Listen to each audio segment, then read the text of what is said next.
Bonjour à tous. Eh oui, je suis à l'avant de cet autorail Picasso qui m'emmène à Marodieux. J'ai rendez-vous évidemment avec Albert. Je l'ai convaincu de nous conter ses exploits pendant la dernière guerre.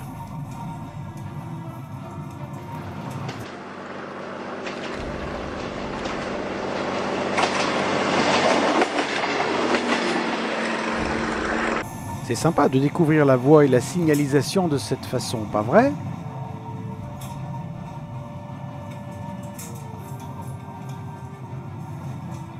Voilà, à la sortie du tunnel, on va entrer en gare, longer ensuite la laiterie à gauche,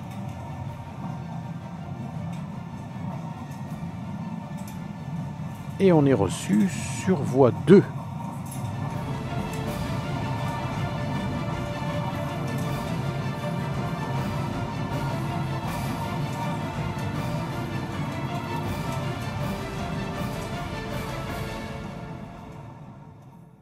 Nous voilà à Marodieux. Alors je vais rejoindre Albert en ville et il doit m'attendre au bar des Amis. J'aime bien cette rue des Taniéras qui domine les installations de la gare. Ah voilà le café des Amis. Je vois qu'Albert est déjà installé en terrasse. Bonjour Albert, tu vas bien? Salut Renaud. J'allais commander là. Installe-toi, qu'est-ce que tu prends? Eh ben une bière s'il te plaît. Alors deux demi garçon, merci. Alors merci d'accepter de nous raconter tes aventures pendant la guerre. Oh, tu sais Renaud, alors ça on n'aime pas trop en parler. C'est souvent ceux qui en ont fait le moins qui en parlent le plus. Ah, voilà nos bières, eh. Merci garçon. Tu avais rejoint la Résistance, comment ça s'est passé? Raconte-nous. Alors, j'avais intégré Résistance Fer. Notre PC était à la ferme Mur-Ravour. Ah oui, juste avant le tunnel. Et c'est ça, oui, tout à fait. Alors, en 1944, on y surveillait les messages de Radio Londres. Ah oui, les Français parlent au français. Exactement. Alors, on entendait mal, hein, les Allemands brouillaient l'émission. Les Français parlent au français. Veuillez écouter tout d'abord quelques messages personnels. Gabriel garde l'anonyme. Le manchot la serre dans ses bras. Nous disons, le manchot la serre dans ses bras. Et vous attendiez un message particulier? Eh oui. Alors, il faut savoir que le 29 mai, un train de blindés était venu faire escale à Marodieux. Vincent, un gars à nous, et Armand, le chef de gare, l'attendaient en compagnie de Ludwig, un sous-officier plutôt bon bougre, tu vois ce que je veux dire. Hein? Alors, on savait que le débarquement des Alliés n'allait plus bien tarder, et on devait empêcher ce train de quitter Marodieux. Ah oui, pour pas qu'il rejoigne le site du débarquement. Eh oui, c'est ça. Alors l'action devait être déclenchée en 2 temps par 2 messages différents de Radio Londres. C'était 2 vers de Verlaine, tu sais, le poète, hein? Oui, bien sûr. Et comment ça devait se passer alors? Eh bien, dans toute la France, le réseau Résistance Fer devait se mettre en alerte au premier message et passer à l'action au deuxième. Ah oui, ça permettait de coordonner les actions de la résistance, bien sûr. Et quand avez-vous reçu le premier message? Alors, je vais t'expliquer, mais d'abord, à ta santé, si tu veux bien. Ah, ça fait du bien, hein, la première gorgée de bière. Petit plaisir minuscule. Alors, le premier message, il a été capté à la ferme le 1er juin, tard dans la soirée. Veuillez écouter tout d'abord quelques messages personnels. Les sanglots longs des violons de l'automne. Je répète, les sanglots longs des violons de l'automne. Les sanglots longs des violons de l'automne. Ah, cette phrase magique annonçait le débarquement dans les jours suivants. Tu te rends compte, Renaud? La libération de la France allait vraiment commencer. Ah oui, je comprends. Et quand avez-vous reçu le deuxième message, celui qui vous commandait de passer à l'action? Alors c'était le 5 juin, 4 jours après. Vers 21h, je m'en souviens, j'étais à la ferme ce soir-là. Je m'en souviens comme si c'était hier.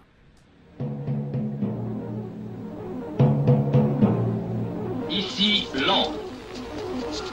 Les Français parlent aux Français. Veuillez écouter tout d'abord quelques messages personnels. Il y aura 4 pains. Nous disons, la crue n'ira plus à l'eau. Blesse mon cœur d'une langueur monotone. Je répète, blesse mon cœur d'une langueur monotone. Blesse mon cœur d'une langueur monotone. La phrase magique, le passage à l'action. Et vous avez réagi tout de suite? Immédiatement, on a déclenché le plan certissage. On avait prévu un déraillement dans le tunnel pour bloquer le train de blindés à Marodieu. Ah oui, et quel était ton rôle à toi? Alors moi, j'étais chargé de prendre en charge un train à l'usine et le conduire jusqu'au tunnel pour le faire dérailler. Et pendant ce temps-là, un autre groupe devait se charger de saboter la voie. C'est Vincent, François, Paul et un autre du groupe Action qui ont fait le boulot. Alors les Allemands ne se doutaient de rien, le tunnel était même pas gardé. Dans la nuit, ils ont dévissé les tire-fonds du rail extérieur de la courbe au milieu du tunnel.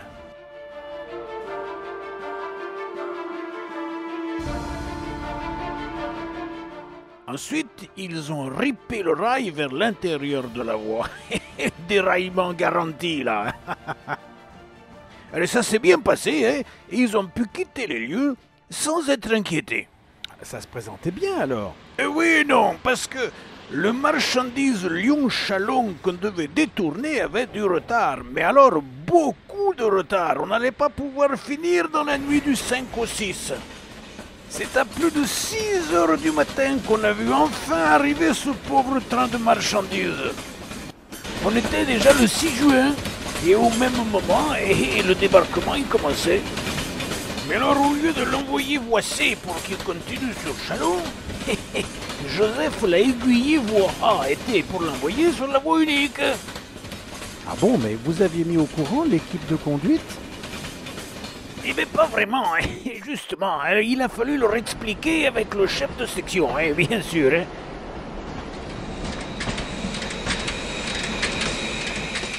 Mais là, on a eu chaud, hein. Et pour quelle raison? Eh bien, au moment où il descendait de la 140C, une patrouille allemande se pointe sur le quai, dis donc. Alors, on a expliqué le topo en douceur, comme si de rien n'était. Ils se sont aperçus de rien. Alors, je suis remonté tout seul dans la machine et hop, le chef m'a expédié aussi sec.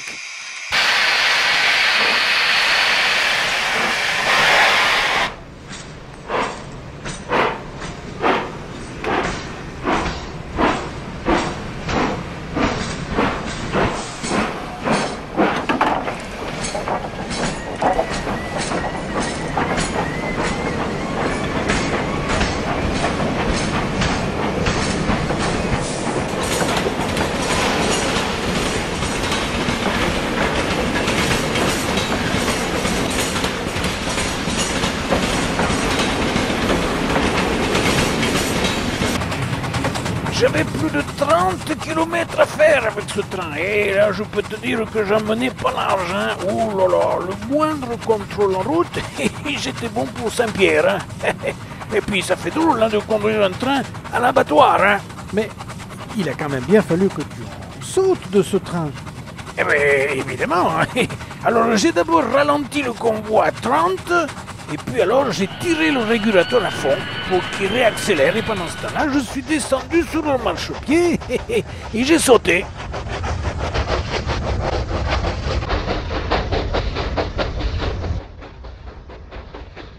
Eh bien, sauter d'un train en marche, ça fait drôle, hein. Oh là là, oh, j'ai fait un de ces roulés-boulés, dis donc. Alors, je me suis relevé sans mal, hein. Je me suis pas fait de bobo. Et puis, j'ai regardé le convoi accélérer et ma foi, filer vers son destin, hein.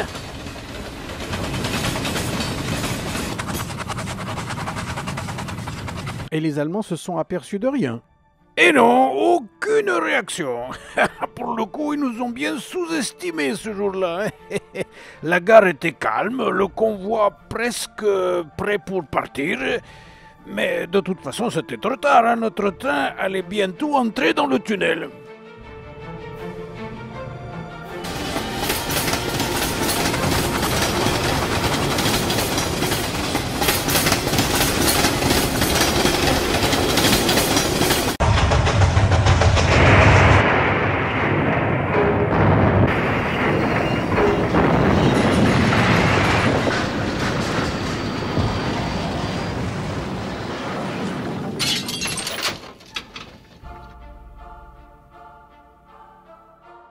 Eh ben dis donc, ça a dû flanquer un sacré bazar tout ça. Oh là là, oh, tu l'as dit, oui. Alors les trois quarts des wagons ont été détruits, éparpillés façon puzzle, si tu veux, à l'entrée du tunnel. Hein. Et alors dedans, c'était pire. La machine s'est mise en travers, les wagons sont montés dessus, et toute une partie de la voûte s'est effondrée.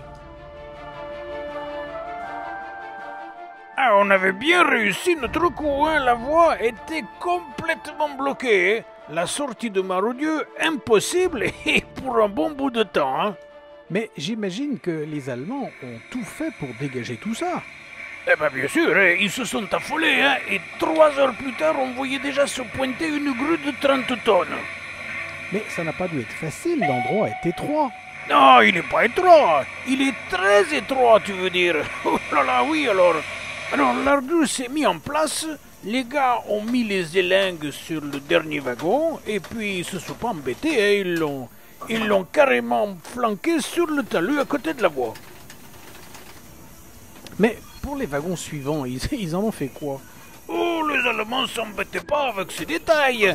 Ils les ont tout simplement basculés dans le ravin, et voilà.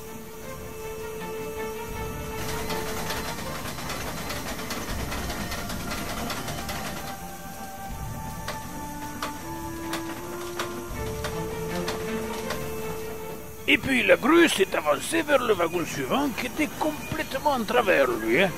Alors, ils allaient le basculer aussi dans le ravin, comme le précédent, mais le temps de préparer les élingues, Vincent, un des saboteurs de la nuit, a, comment dire, voyons, un peu modifié, si tu veux, une clavette de blocage d'un des vérins d'appui. Alors évidemment, avec cette petite modification, dès que la grue a pivoté, eh ben...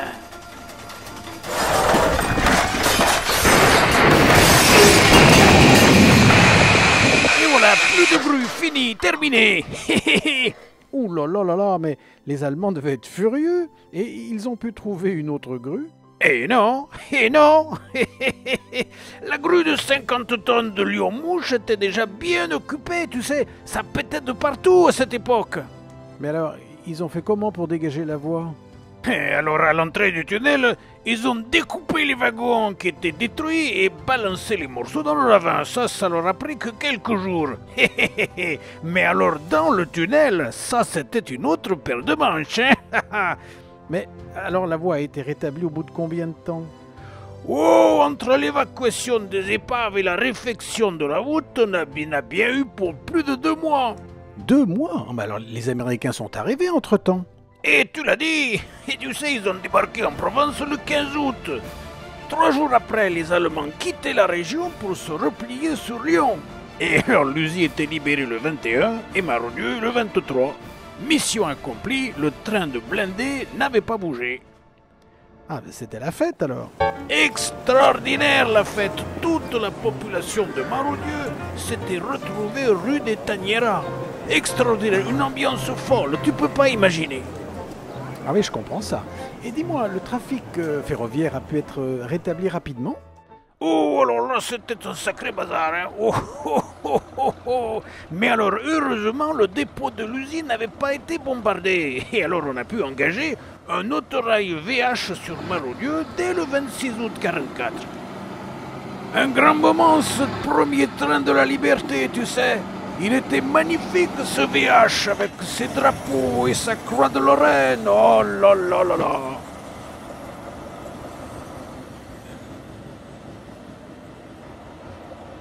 Ces premiers jours de liberté sont inoubliables pour tous ceux qui les ont connus. Hein. Il faut dire que les 2 dernières années de la guerre avaient été très très dures pour les cheminots. Hein. D'ailleurs, beaucoup y étaient restés. Alors tu comprends bien que la vue de ce premier train libre a fait pleurer de joie tous les cheminots qui étaient passés à travers et avaient survécu.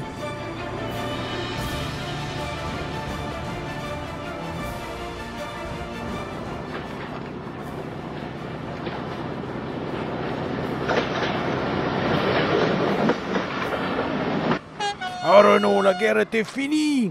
On tournait la page. On allait enfin être copains avec les Allemands et devenir finalement les meilleurs amis du monde.